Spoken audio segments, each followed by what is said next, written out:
सोनोग्राफीमध्ये fibroid आलेला आहे, पण तो काढायचा की नाही काढायचा ह्याच्याबद्दल जर मनात संभ्रम असेल तर हा व्हिडिओ नक्की बघा. तुमच्या सोनोलॉजिस्टला फायब्रॉइडचं मॅपिंग करायला सांगा. मॅपिंगमध्ये कळतं की फायब्रॉइड नेमका कुठे सिच्युएटेड आहे, त्याची साईज काय आहे. प्रत्येक फायब्रॉइड काढायची गरज नसते, पण पेशंटला त्रास नेमका काय आहे, तिला मूलबाळ हवंय की नकोय आणि फायब्रॉइड नेमका कुठे सिच्युएटेड आहे, त्याचा साईज काय आहे, त्यानुसार आपण ठरवतो की फायब्रॉइडला काढायची गरज आहे की नाहीये. जर फायब्रॉइड अस्तराच्या खूप जवळ असेल, रुग्णाला खूप रक्तस्राव होत असेल आणि गर्भधारणा हवी असेल तर तो फायब्रॉइड काढणं गरजेचं आहे. रक्तस्राव तात्पुरता कमी करण्यासाठी गोळ्या असतात.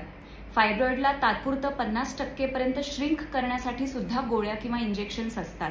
पण हे सर्व उपाय तात्पुरते आहेत, कायमस्वरूपी नाही. औषधं बंद केली की फायब्रॉइडचा साईज पुन्हा पूर्ववत होऊन जातो. गर्भाशयाच्या आत असलेले कोंबासारखे जर फायब्रॉइड्स असतील तर ते दुर्बिणीने काढता येतात. त्याला हिस्ट्रोस्कोपी म्हणतात.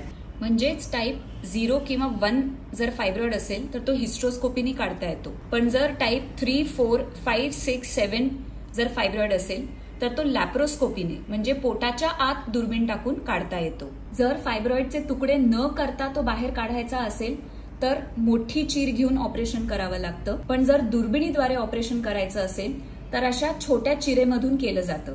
अर्थात त्याच्यासाठी फायब्रॉइडचे तुकडे करावे लागतात. तुकडे करताना फायब्रॉइड इतरत्र पोटामध्ये पसरू नये म्हणून तो एका पिशवीमध्ये टाकला जातो.